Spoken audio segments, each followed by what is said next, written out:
edged forward, but didn't step into the house. "Hello?" she called, and her voice echoed.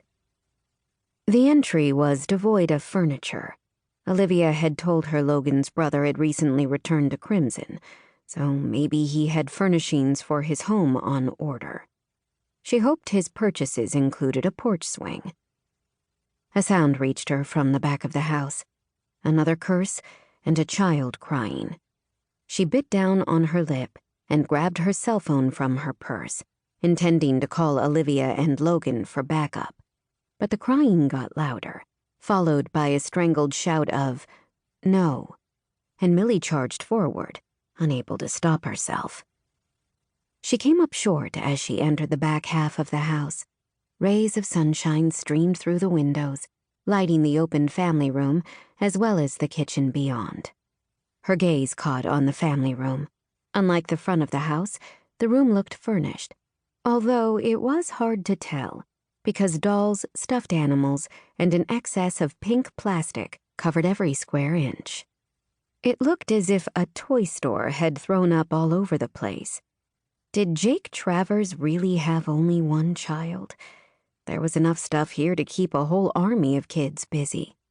She forced her eyes away from the girly mess to the kitchen. 2 tall bar stools were tucked under the island, which was littered with cereal boxes and various milk and juice cartons.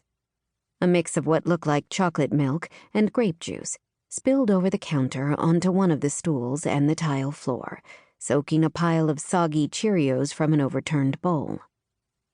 Jake stood in the middle of the kitchen with his back to her. She noticed immediately that he was tall and broad, wearing a gray athletic t-shirt, basketball shorts that came almost to his knees, and an orthopedic boot on his right leg that covered him from mid-calf to foot. He also sported a purple tutu around his waist. Despite the chaos of the situation, she almost smiled at that. No wonder he hadn't wanted to open the door for her. In front of him, a little girl was crying and jumping up, grasping for a stuffed animal he held out to the side. It might have been a rabbit, and was dripping more juice on the floor. The child had no hope of reaching it. Millie guessed he was well over 6 foot. When Olivia had sent her here to help Logan's poor, injured brother, Millie had pictured a debilitated invalid, not the hulking man before her.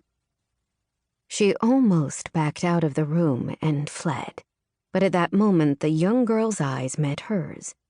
They were the same shade of blue as her father's, so big they almost looked out of place on her heart-shaped face. Her hair was several shades darker than her father's, hung past her shoulders, and although she had the enviable natural highlights that children got, it looked as if it could benefit from a good brushing. She wore a pale pink leotard and matching tutu, the very essence of a tiny ballerina. Other than the juice stains down the front of it, Millie felt an immediate connection to her. The child fell silent, except for a tiny hiccup. Her eyes widened as she pointed at Millie. "It's a real-life fairy." Jake Travers breathed a sigh of relief before turning to see what his daughter, Brooke, was pointing at.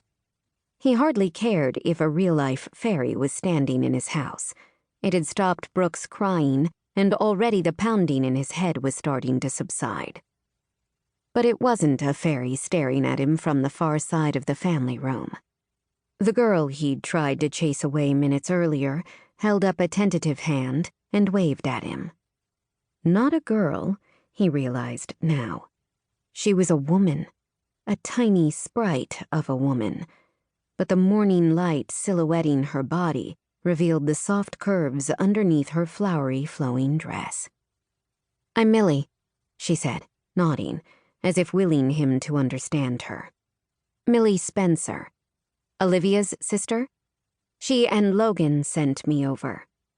She tucked a strand of chin-length caramel-colored hair behind one ear, the bracelets at her wrist tinkling as she moved. Brooke let out an enraptured gasp. "Look, Daddy! She sparkles!" He narrowed his eyes.